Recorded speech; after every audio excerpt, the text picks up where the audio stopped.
Boa noite. Hoje é dia 26 de agosto de 2026. São 20 horas e 7 minutos.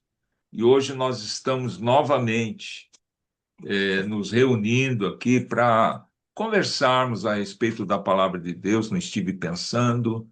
E eu quero dizer que há o link, né, para acesso no YouTube, chamado Eliseu.Brasil. E hoje nós vamos dar início, então, a uma continuação de Juízes capítulo 17, verso 1 a 3. E nós estamos agora nos comentando a respeito disso, tá bem? Como nossa convidada especial está o Dorothy aqui, né? Que vai estar compartilhando também a palavra de Deus conosco, tá bem? E ela é sempre muito bem-vinda e faz parte do grupo. Eu estive pensando, né? Uma meditação breve sobre a palavra de Deus, tá bem? Considere dar o like e também compartilhar esse vídeo, tá bem? Ok, vamos lá, dona Dorothy. Qual o título mesmo? Entrada de Mamom em Efraim. Por favor, repita para que todos possam ouvir. Entrada de Mamom em Efraim. Ok, vamos lá ler o texto. A Dorothy vai ler o texto de Juízes 17, do verso 1, 2 e 3. E havia um homem da montanha de Efraim, cujo nome era Mica, o qual disse à sua mãe: As 1.100 moedas de prata que te foram tiradas, por cuja causa lançaste maldições, e de que também me falastes, eis que esse dinheiro está comigo. Eu o tomei. Então lhe disse sua mãe: Bendito do Senhor seja meu filho. Assim resistiu às 1.100 moedas de prata sua mãe. Porém, sua mãe disse: Inteiramente tenho dedicado este dinheiro da minha mão ao Senhor, para meu filho fazer uma imagem de escultura e uma fundição, de sorte que agora tu tornarei a dar. Isso. Aqui nós temos uma situação bem complicada, né? Diante de Israel aqui, né? Quer ler o primeiro parágrafo para nós comentarmos depois? Quando os santos homens se, se levantam na terra, falam, instruem e pregam a palavra vinda da parte de Deus, sendo fortemente movidos pelo seu Santo Espírito, o povo tende a buscar a face do Eterno. Entretanto, quando não são levantados líderes extraordinários, tais como Moisés, Josué, Jefité, Eli, entre muitos outros, que busca conduzir o povo à adoração ao verdadeiro Deus, infelizmente, este tende a se desviar dos teus caminhos. Provérbios 29, 18, né? Quer dizer, não havendo profecias, o povo se corrompe, né? Então, o texto aqui está dizendo uma coisa que nós percebemos na leitura da palavra. Toda vez que faltam lideranças comprometidas com o reino de Deus, todo o povo perece. Por conta do quê? De falta de direção, de liderança, de exemplo de vida, de, de compartilhar a palavra de Deus. E é exatamente isso que acontece. Vamos ver aqui a situação que tornou Israel comprometida com as trevas. E nós vamos ver que tem uma base para isto ocorrer. Vamos ler? A brecha que permitiu a entrada da idolatria ao deus Mamon, entre outros deuses, na nação israelita, nesta época, teve início por meio do coração corruptível de Dalila, quando ela aceitou o suborno das riquezas oferecidas pelos 5 líderes filisteus. Podemos, podemos concluir que, a partir da cidade de Sorek, essa influência entrou sorrateiramente pelas fronteiras e atingiu a tribo de Efraim. Ali estava Miqueias, também chamado Mica, que, ganancioso pelas riquezas terrenas, desonrou sua mãe ao roubar-lhe a quantia de 1.100 moedas de prata. Isso. Então nós temos aqui uma entrada. Nada acontece que não tenha sido semeado. Então, como que entra essa semente da corrupção em Israel? Por meio de Dalila, que aceitou todo aquele suborno dos filisteus, para descobrir onde que era a força, tudo mais. Ela aceitou de cada um dos 5 líderes, cada um deles deu 1.100 moedas de prata. E é muito interessante, é muita coincidência só para ser coincidência. 1.100 peças de prata aqui e depois a mesma quantidade depois. Tem coisa estranha aqui. E aonde é que está a base dela? A ganância, a soberba, o querer levar vantagem em tudo. E é isto que entra, porque lembrando que Sorek fica vizinho, né? É o limítrofe entre as terras dos filisteus com Israel. Então, ele passou essa ganância de um lado para o outro, essa adoração, essa idolatria a Mamon. Tudo bem? Vamos continuar?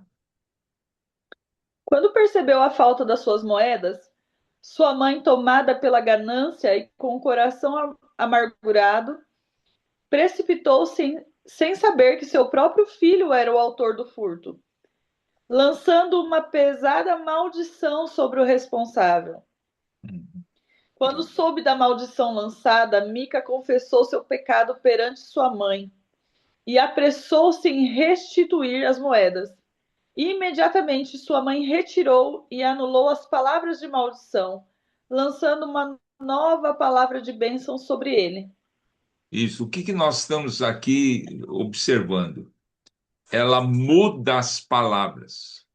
Então, ela lançou uma palavra de maldição, porque ela gostava de dinheiro, né? Amava as riquezas.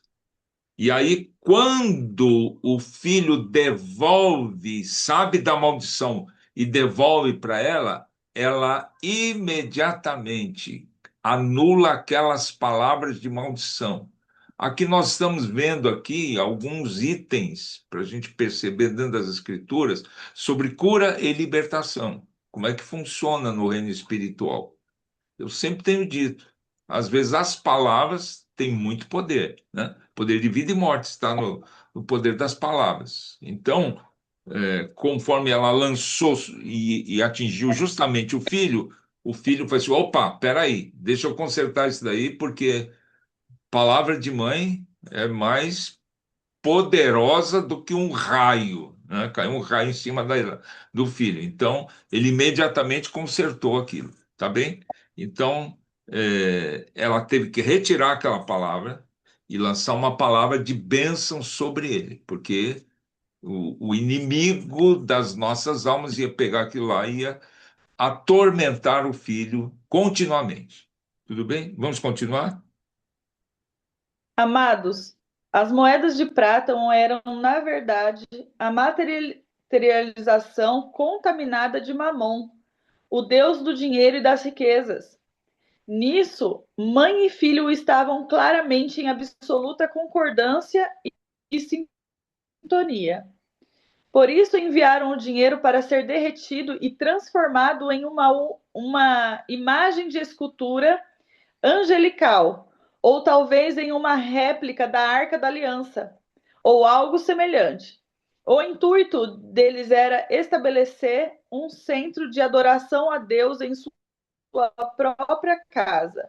Isso. Então, nós vemos aí que era tanto objeto do desejo deles que a própria mãe libera outra palavra de que aquela quantidade de moedas fosse derretida, e aí nós vamos lembrar da situação do povo de Israel quando saiu do Egito, quando eles pegam todos o ouro, os pingentes, tudo, e derretem e transforma, né,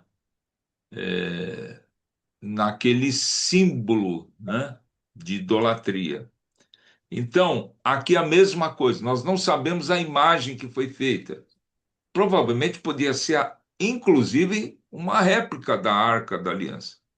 Só que a arca tem toda uma especificação dada por Deus, as madeiras de acácia, ouro batido, inclusive Bezaleel é que foi o responsável por aquilo, não foi assim aleatoriamente. Não se escolhe a pessoa, Deus é quem escolheu, até a pessoa que ia liderar, quem ia fazer, tudo mais. Então, nesse caso, não. Simplesmente alguém falou assim: não, esse daqui vai ser agora dedicado para o Deus vivo e verdadeiro. Mas será que foi ordem de Deus? Ou eu estou agindo conforme aquilo que a minha mente, sabe, aquele achologia, eu acho que é isso, e vai aplicar. E não é assim. Nós precisamos sempre fazer todas as coisas em alinhamento à vontade de Deus. Vamos continuar? Para nossa reflexão, por isso, afirmamos que, quando não há líderes constituídos e levantados por Deus, e sem a direção segura do Santo Espírito, o povo facilmente se envereda pelos caminhos da corrupção. Ver em 2 Pedro, capítulo 1, versículo 20, 21. Observamos que, sem a liderança dos juízes ungidos sobre Israel, o povo foi facilmente levado pelos ventos das falsas doutrinas e heresias, sendo conduzido aleatoriamente por seus próprios pensamentos contaminados e corruptíveis. Isso. A reflexão aqui está tratando exatamente disso. Quando nós não temos líderes que foram ungidos verdadeiramente por Deus, pessoas que não têm a direção segura do Espírito Santo, o povo, ele cai, ele desvia facilmente das coisas de Deus. Toda a Escritura, olha só o que Pedro, o apóstolo, né? Ele diz: toda a Escritura é divinamente inspirada por Deus. Ela não é feita assim, aleatoriamente, pela mente formulada, raciocínio de um homem, de uma mulher. Não, ela é dirigida pelo Espírito Santo de Deus, né? Ela tem uma condução, ela tem um mover do Espírito Santo de Deus sobre as vidas. Tá bem? Vamos lá? Perguntamos: qual tem sido a sua relação com o dinheiro? Você tem disposto suas rendas e as transformado em uma imagem corrupta, esculpida por mãos humanas, para depois prestar-lhe adoração? Mica e sua mãe achavam que suas atitudes pareciam muito corretas e boas, segundo os seus próprios pensamentos. Porém, desde os seus fundamentos iniciais, tudo aquilo era completamente abominável aos olhos do Altíssimo. Isso. Então, a pergunta aqui que não quer calar é o que nós temos feito com o dinheiro, porque nós podemos até adquirir muitos bens, né? Muitas rendas, mas às vezes eu estou aplicando, como Mica e sua mãe, para a construção de um ídolo. Ou estou aplicando, fazendo investimento em coisas que não agradam a Deus, que são abomináveis diante de Deus. Então eu não posso aplicar o meu dinheiro com coisas ilícitas. Eu tenho que aplicar naquilo que é bom e santo diante de Deus, e não simplesmente torrar ao meu bel prazer em coisas. Ah, Deus vai me abençoar. Não vai abençoar. porque aquilo lá não está no direcionamento de Deus. Então aqui fala assim, mas eu não construí uma imagem de idolatria. Às vezes não é uma imagem de idolatria, mas é um objeto que eu falei assim, eu não consigo viver sem isso. Compra o carro e praticamente se casa com o carro. Que é isso? Ele é só um objeto para ser usado para a glória de Deus. Amém? Vamos orar. Senhor, nosso Deus e nosso Pai, nós te agradecemos, te bendizemos e pedimos a tua graça, a tua bênção sobre cada uma destas palavras, Pai. Nós sabemos que nada acontece, Senhor, se alguém não abrir a porta. Senhor, der brechas para a entrada delas. E, Senhor, infelizmente, nós vemos aqui que através da fronteira de Soreque com a tribo de Efraim, produziu efeitos catastróficos, Pai, da adoração a Mamon, mas também depois passou para as demais tribos, como a própria tribo de Dan, Senhor, foi influenciado por esta malignidade. Que o Senhor nos ajude a nos libertar destas coisas, em nome de Cristo Jesus. Amém. Que Deus abençoe e guarde. Shalom, Amém. Dorothy. Shalom.